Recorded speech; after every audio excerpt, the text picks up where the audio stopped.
Hi, Chris. Hello. So what are some of the common security challenges that you see with Salesforce's government and public sector customers? So a lot of the government users are new to Salesforce, and as such, they really haven't had time to understand how sandboxes work and the security in the sandboxes. Found that with the fact that they have a lot of times multiple RFPs, multiple vendors in their organizations, or they've contracted out their work to various partners to perform those staff functions. And so there's a lot of different security that they need to manage with those cloud environments.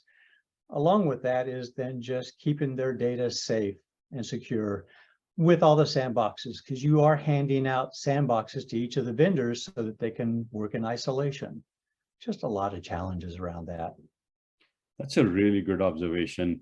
And I completely agree with you, Chris. We've seen on the for-profit side, like customers who are 20, 22 years with Salesforce. And I think in some of the new industries, particularly government and public sector, this is Salesforce as a technology is relatively newer for most customers. I'm sure there are some old ones.